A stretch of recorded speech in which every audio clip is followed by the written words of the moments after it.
नमस्कार, आप देख रहे हैं लाख टके की बात। मैं हूं आपके साथ मेनका चौधरी। नमस्कार, मैं हूं आपके साथ मनु तेवतिया और शुरुआत करते हैं बड़ी खबर के साथ। एसपी अध्यक्ष अखिलेश यादव और आरएलडी अध्यक्ष जयंत चौधरी ने मुजफ्फरनगर और मेरठ में जॉइंट प्रेस कॉन्फ्रेंस की। अखिलेश ने बीजेपी पर जमकर हमला बोला। अखिलेश ने कहा कि बीजेपी ने अपने घोषणा पत्र में किए कोई भी वादा को पूरा नहीं किया। अखिलेश ने केंद्र सरकार पर आज उनके हेलीकॉप्टर को रोक कर रखने का भी आरोप लगाया। इसके अलावा अखिलेश ने कहा कि अगर हम सरकार में आते हैं तो 300 यूनिट बिजली फ्री देंगे, सिंचाई के लिए बिजली माफ होगी, किसानों के लिए एमएसपी का खरीद का इंतजाम होगा। और इसके अलावा जयंत चौधरी ने कहा है कि इस वक्त प्रदेश में विजन वाला सिर्फ एक ही चेहरा है।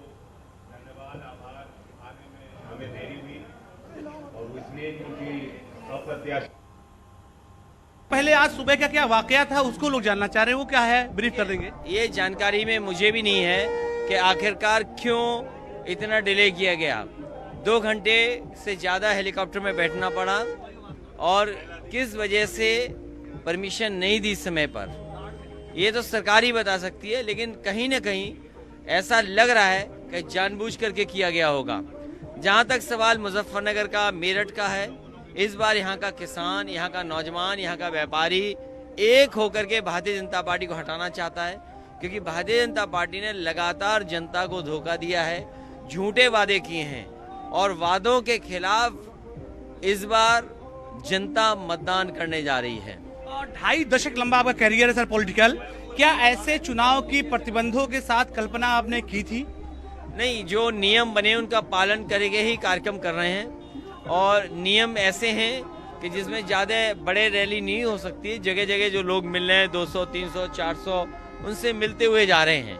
ये इलेक्शन कमीशन की जो गाइडलाइन है उनको पालन करते हुए प्रचार कर रहे हैं। और सर एक पॉलिटिकल कहावत है कि पश्चिम को जो लीड करता है वही पूरब तक जाता है। तो पश्चिम में आज का आपका सफर, हालांकि पूरब में करीब 31 जिलों में हम लोग आपके साथ गए, तमाम जगहों पर लगातार भीड़ भी थी। अब वो क्या लगता है कि पश्चिम से वो लीड का वक्त आ गया है? मुझे लगता है यूपी और पूरे उत्तर प्रदेश में एक तरह का माहौल है। किसान, नौजवान, व्यापारी, हर वर्ग के लोग भारतीय जनता पार्टी को हटाना चाहते हैं। सवाल सर, किसान लैंड के लिए कोई वादा, कोई बात, कोई रोड मैप? यहाँ के गन्ना किसानों का भुगतान समय पर होगा। यहाँ की चीनी मिलें समय पर चलेंगी, बिजली सस्ती होगी और जहाँ तक किसान को इंतजार नहीं करना पड़ेगा, धरने पर नहीं बैठना पड़ेगा, उनका भुगतान समय पर होगा, सिंचाई भी फ्री होगी, माफ होगी। जयंत चौधरी भी देखिए साफ तौर से बैठे हुए हैं, ये भी लगातार सफर कर रहे हैं। सर एक सवाल मैं आपसे ले लूं, आज आए संयुक्त प्रेस कॉन्फ्रेंस भी हो गई, किस तरह से देख रहे हैं आप सर? हमने मुजफ्फरनगर से शुरुआत की है क्योंकि हम संदेश देना चाहते हैं। मुजफ्फरनगर किसानों की धरती है और जो लोग भाईचारे के विरुद्ध काम कर रहे हैं, राजनीतिक ध्रुवीकरण, धार्मिक ध्रुवीकरण पैदा करना चाहते हैं, उनके विरुद्ध हमने एक गठबंधन बनाया है। किसानों को सम्मान दिलाने के लिए, युवाओं को सम्मान दिलाने के लिए अगली सरकार में, ताकि उत्तर प्रदेश में जो विकास होना चाहिए, जो परिवर्तन जनता चाहती है, हम वो करना।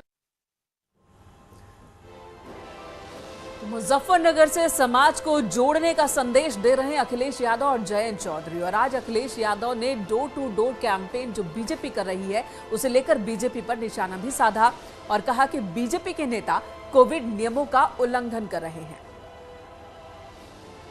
कि लोग पर्चा भी बांट रहे हैं तो कोरोना फैलाने के लिए बांट रहे हैं ऐसे करके। उन्हें ये नहीं पता इलेक्शन कमीशन को ऐसे लोगों को एकदम रोक देना चाहिए जो ये भूल गए हों कि कोरोना फैलता कैसे है। मुझे खुशी है यहाँ जितने भी पत्रकार बैठे हैं और हम लोग सब जो इलेक्शन कमीशन की गाइडलाइन है उसका पालन कर रहे हैं।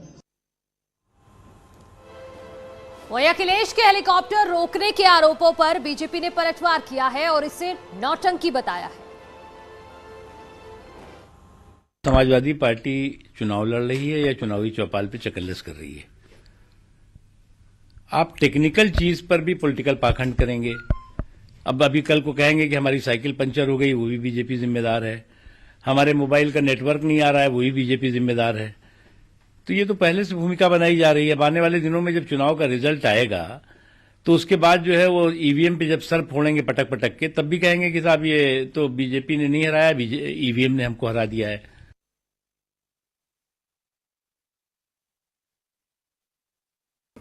उन्होंने नौटंकी नहीं की। आज मेरा ही लेट हो गया, मेरठ नहीं आया, हिंडन में आना पड़ा पकड़ने के लिए। ऐसी नौटंकियों से फोटो ऑफ और प्रचार तो मिल सकता है, वोट नहीं। इस बार जनता का वोट आपके गुंडाराज, दंगाराज की वापसी नहीं होगी। केंद्रीय गृह मंत्री अमित शाह कल सहारनपुर और मुजफ्फरनगर के दौरे पर होंगे। मुजफ्फरनगर में सुबह 11:15 बजे प्रभावी मतदाता संवाद करेंगे और इसके बाद दोपहर 12:30 बजे घर घर संपर्क अभियान करेंगे। सहारनपुर में दोपहर 3:15 बजे प्रभावी मतदाता संवाद करेंगे। उसके बाद शाम करीब 5:30 बजे घर घर जाकर संपर्क अभियान करेंगे।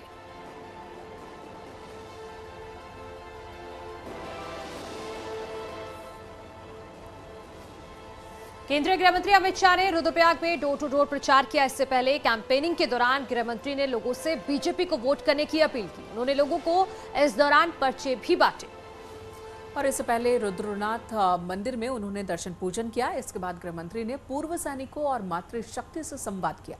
इस दौरान अमित शाह ने लोगों और कार्यकर्ताओं के सामने डबल इंजन सरकार की उपलब्धियों का ब्यौरा रखा और कांग्रेस सरकार को जमकर कोसा। कांग्रेस की सरकारें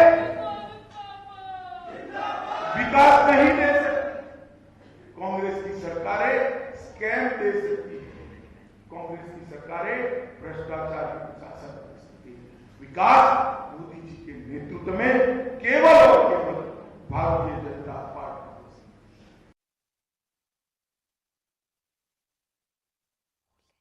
बच्चियों को जन्म लेने से पहले ही मार दिया जाता था। मोदी जी ने बेटी बचाओ बेटी पढ़ाओ का नारा दिया और आज जन्म का दर बच्चों जितना ही बच्चियों का भी हो सकता है। कुप्रथाओं के कारण बच्चे को कोख में मार देते थे। इससे ज्यादा जघन्य बात क्या हो सकती है। मोदी जी ने सरकार चलाने के साथ साथ जन जागृति भी चलाई, लोगों को जोड़ा, माताओं को जोड़ा, भाइयों को जोड़ा और समाज के अंदर परिवर्तन आने लगा है। सीएम योगी आदित्यनाथ आज पश्चिमी उत्तर प्रदेश के दौरे पर रहे। मेरठ में सीएम ने मेडिकल कॉलेज का निरीक्षण किया और इसके बाद सीएम ने डोर टू डोर कैंपेन की शुरुआत की। यहां पर महिलाओं और बच्चों ने उनका भव्य स्वागत किया। इस दौरान बीजेपी के समर्थन में नारेबाजी भी हुई और इसके बाद सीएम ने हस्तिनापुर में प्रभावी मतदाता संवाद कार्यक्रम को संबोधित किया। मेरठ के बाद सीएम हापुड़ पहुंचे और यहां भी सीएम ने समाजवादी पार्टी पर जमकर हमला किया।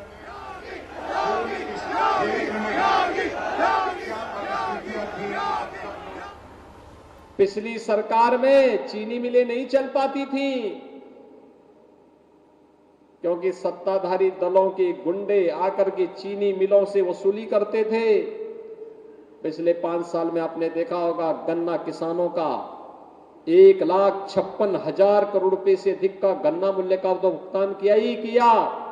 अब 12 से 16 दिन के अंदर गन्ना किसानों का करंट सीजन का गन्ना मूल्य का भुगतान भी हो रहा है। ये लोग जिन लोगों ने उस समय गौरव और सचिन की हत्या की थी, आज फिर गुमराह करके ये लोग फिर से उसी दंगे की आग में झोंकने की साजिश का हिस्सा बनाना चाहते हैं। कैराना में फिर से पलायन कराना चाहते हैं क्योंकि अब उत्तर प्रदेश में पलायन नहीं होता है, अब तो प्रगति होती है, प्रगति।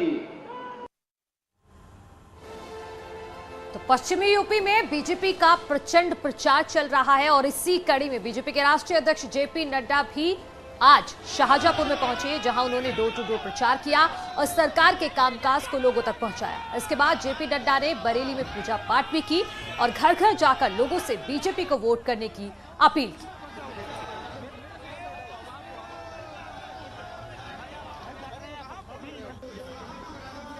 भारतीय जनता पार्टी को छोड़ करके कोरोना के संक्रमण में कोई पार्टी आपको दिखी थी? कोई दिखी थी? ये ट्विटर पर मिलते थे, ट्विट करते थे। टेलीविजन पर दिखते थे, लैपटॉप लगा करके, और ये भी नहीं पता चलता था कि यहाँ है कि इंग्लैंड है, ये भी नहीं पता चलता था यहाँ है कि विदेश। ये इनकी स्थिति थी। तो ये आधार है जिसको हमको तय करना चाहिए कि कौन खड़ा है। चलिए, ये बात हुई उत्तर प्रदेश की। उत्तराखंड आपको लिए चलते हैं। वहां पर सीएम पुष्कर धामी लगातार चुनाव प्रचार में जुटे हैं और आज अपनी विधानसभा खटीमा से लगी नानकमत्ता पहुंचे। पहले सीएम धामी ने गुरुद्वारे में मत्था टेका, उसके बाद नानकमत्ता विधायक और बीजेपी प्रत्याशी प्रेम राणा के लिए झनकट और नानकमत्ता में 2 जनसभा कार्यक्रम में शामिल हुए। नानकमत्ता को पर्यटन का हब बनाने के साथ सीएम धामी ने बीजेपी प्रत्याशी राणा की जीत का दावा भी किया। हमने हर क्षेत्र में काम किया है और हमारी सरकार लगातार सभी नानकमत्ता क्षेत्र के विकास के प्रति पूरी तरह से संवेदनशील है।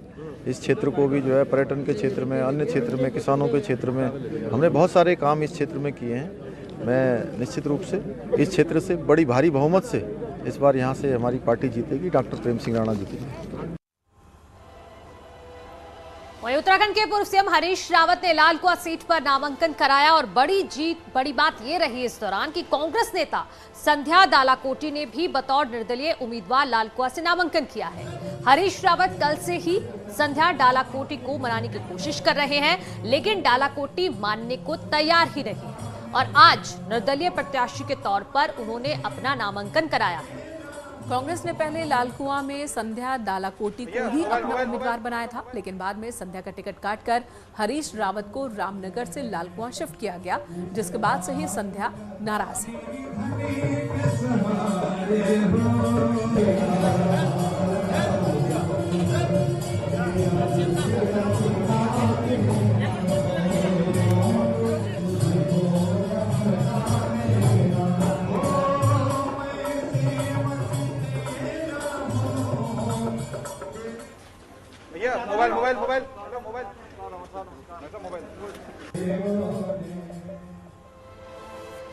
और एक बड़ी खबर उत्तर प्रदेश में स्कूल कॉलेज को लेकर, और वो खबर ये है कि कोरोना की वजह से गृह विभाग ने स्कूल कॉलेज को 6 फरवरी तक बंद करने का आदेश दिया है।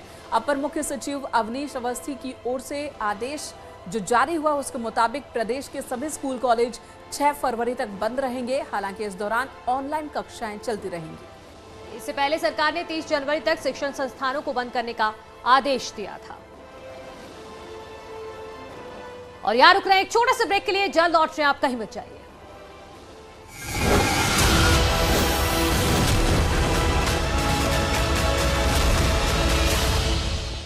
भारतीय समाज पार्टी ने जारी की उम्मीदवारों की लिस्ट। सूची में 3 उम्मीदवारों के नाम। देवरिया में सपा विधायक आशुतोष उपाध्याय का बयान, कहा अखिलेश यादव के नेतृत्व में एसपी की बनेगी सरकार, राष्ट्रीय अध्यक्ष अखिलेश यादव होंगे मुख्यमंत्री। उत्तराखंड में आज नामांकन का अंतिम दिन, कल नामांकन पत्रों की होगी जांच। 31 जनवरी को नाम वापस लेने का आखिरी दिन। नैनीताल जिले की लालकुआं सीट पर हरीश रावत ने किया नामांकन, बड़ी जीत का किया दावा। कांग्रेस की बागी संध्या दालाकोटी ने भी बतौर निर्दलीय प्रत्याशी पर्चा भरा। देहरादून में रणदीप सुरजेवाला ने बीजेपी पर साधा निशाना, बीजेपी पर शौर्य के नाम पर वोट लेने का लगाया आरोप। रणदीप सुरजेवाला ने कहा, वोट के लिए सेना के नाम का करती है इस्तेमाल, लेकिन सैनिकों के हितों पर करती है चूक। बीजेपी प्रत्याशी सतपाल महाराज ने किया नामांकन, चौबट्टा खाल से भरा पर्चा। पूर्व कांग्रेस अध्यक्ष किशोर उपाध्याय बीजेपी के टिकट से टिहरी से पर्चा दाखिल किया। मसूरी से गणेश जोशी बीजेपी के टिकट से किया नामांकन। कांग्रेस के प्रदेश अध्यक्ष गणेश गोदियाल भी आज श्रीनगर से नामांकन करेंगे। देहरादून के डोईवाला सीट पर बीजेपी प्रत्याशी तय, पूर्व दायित्वधारी ब्रजभूषण गैरोला बीजेपी को टिकट, गैरोला से करेंगे नामांकन। 1 फरवरी को बजट पेश करेंगी वित्त मंत्री निर्मला सीतारमण। 31 जनवरी से शुरू होगा संसद का बजट सत्र, 30 जनवरी को बुलाई गई है सर्वदलीय बैठक। दिल्ली में कांग्रेस की अहम बैठक, सोनिया गांधी ने बुलाई बैठक, बैठक में बजट सत्र को लेकर बनेगी रणनीति। सुप्रीम कोर्ट का बड़ा फैसला, प्रमोशन में आरक्षण के मानकों में हस्तक्षेप से किया इनकार। देश भर में 164 करोड़ से ज्यादा लोगों को लगी वैक्सीन, 3,45,000 से ज्यादा मरीज हुए रिकवर। 24 घंटे में 2,51,000 से ज्यादा नए केस मिले। 24 घंटे में 627 कोरोना संक्रमितों की मौत। देश भर में एक्टिव केस का आंकड़ा 21 लाख के पार। Daily positivity rate 15.88%। शाहजहांपुर में चीनी से भरा एक ट्रक बरामद। ट्रक चालक ने गबन के इरादे से चीनी से भरा ट्रक सही जगह नहीं पहुंचाया। कानपुर में रिक्शा चालक की हत्या मामले में 2 अभियुक्त गिरफ्तार। हत्या के पीछे व्यापार का पुराना विवाद आया सामने। हापुड़ में पुलिस को चुनाव से पहले हाथ लगी बड़ी सफलता। अवैध शस्त्र फैक्ट्री का भांडाफोड़। 16 तमंचे और अवैध हथियार बनाने के उपकरण भी बरामद। गाजियाबाद में नवविवाहिता के कत्ल की सनसनीखेज वारदात। दहेज के लालच में सास ससुर ने रचा खेल। सोनभद्र में 2 पेट्रोल पंप पर टैंक फुल करवाकर चालक फरार। बदमाशों ने कोतवाली के ठीक सामने दिया घटना को अंजाम। ललितपुर में महिला ने तहसील कार्यालय पहुंचकर किया आत्महत्या का प्रयास। जमीन पर दबंगों के जबरन कब्जा करने को लेकर परेशान। नोएडा में दबंगों ने रेस्टोरेंट में घुसकर की जमकर मारपीट सीसीटीवी कैमरे में हुई कैद। शाहजहांपुर में पुलिस ने 12 करोड़ 80 लाख रुपए की चरस के साथ महिला तस्कर को गिरफ्तार किया। आरोपी तस्कर के पास से 6 किलो 800 ग्राम चरस बरामद की। हाथरस में दंपति पर दबंगों ने किया हमला। आरोपी मौके से फरार। पुलिस मामले की छानबीन में जुटी। सीतापुर में पुलिस की बदमाशों से हुई मुठभेड़। 25,000 का इनामिया बदमाश गिरफ्तार। भारी मात्रा में कारतूस बरामद। विदेशी महिला को सेना की जानकारी देने में युवक गिरफ्तार। फेसबुक के जरिए विदेशी महिला के संपर्क में आया था युवक। विदेशी महिला को लखनऊ नासिक के सैन्य ठिकानों की भेजी थी फोटो। शाहजहांपुर में पुलिस की छापेमारी में शस्त्र फैक्ट्री चलाने वाला तस्कर गिरफ्तार। भारी मात्रा में तमंचे और कारतूस बरामद। कौशाम्बी में पिकअप चालक की सिर कुचल कर निर्मम हत्या। पुलिस ने घटना की छानबीन शुरू की। मुजफ्फरनगर में अवैध हथियार बनाने की फैक्ट्री का भांडाफोड़। पुलिस ने 3 शातिर अपराधियों को सलाखों के पीछे भेजा। गाजियाबाद में विजयनगर इलाके में मनीजन के साथ हजारों की लूट। 2 नकाबपोश बदमाशों ने दी वारदात को अंजाम। जानवी कपूर का साड़ी लुक है एकदम किलर। अदाए देख फैंस ने भरी आंखें। काला चूदर गाने पर हरियाणवी क्वीन सपना ने थरकाए कदम। सादगी ने लूटा। 90,000 के ब्लैक एंड व्हाइट ब्लेजर में दीपिका पादुकोण का गॉर्जियस अंदाज। एक्ट्रेस का लुक सोशल मीडिया पर वायरल। अक्षरा सिंह के नखरे हैं हाई फाई। एक बार फिर ग्लैमरस लुक से जीत लिया फैंस का दिल। लता मंगेशकर की सेहत में सुधार। आईसीयू में वेंटिलेटर से हटाया। गणेश कार्तिक संग जानवी कपूर की cricket practice. Mister and missus Mahi तैयारी में जुटी एक्ट्रेस।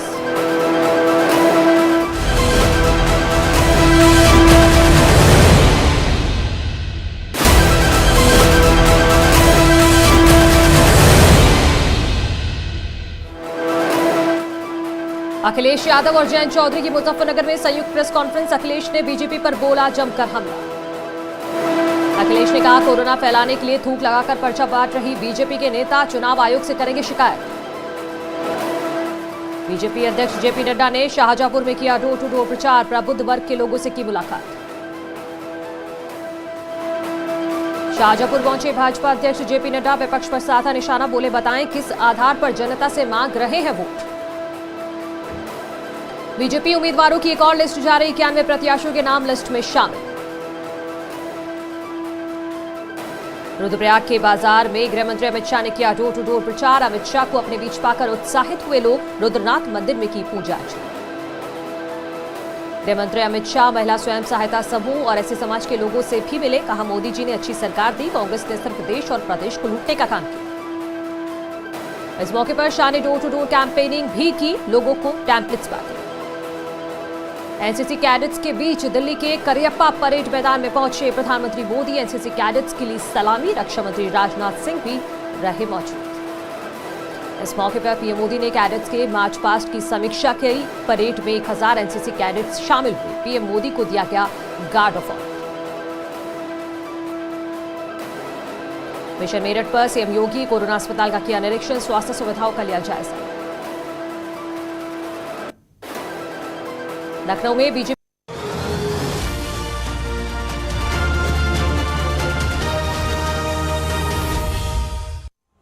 ब्रेक के बाद स्वागत आपका एक बार फिर से।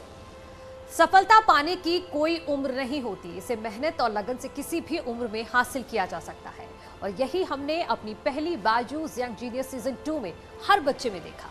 आइए एक नजर डालते हैं नीलकंदन नायर और प्रसिद्धि सिंह पर, जो इस हफ्ते बायजूस यंग जीनियस पर दिखाई देंगे।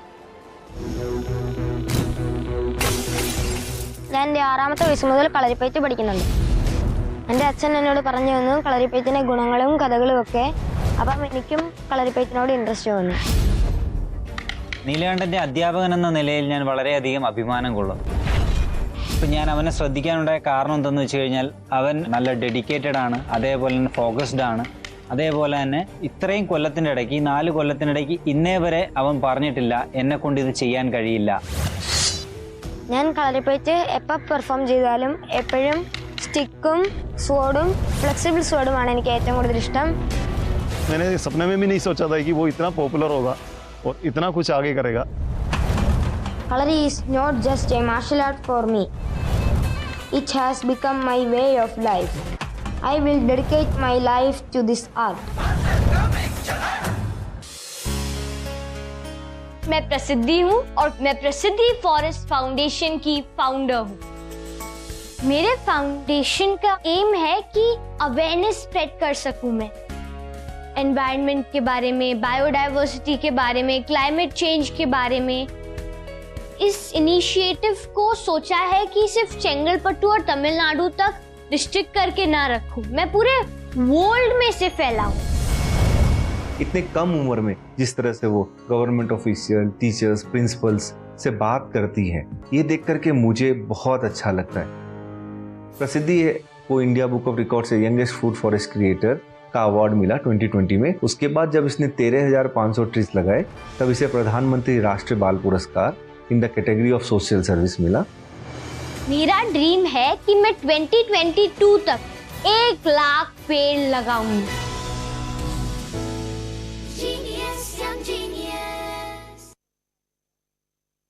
1 फरवरी को बजट पेश करेंगी वित्त मंत्री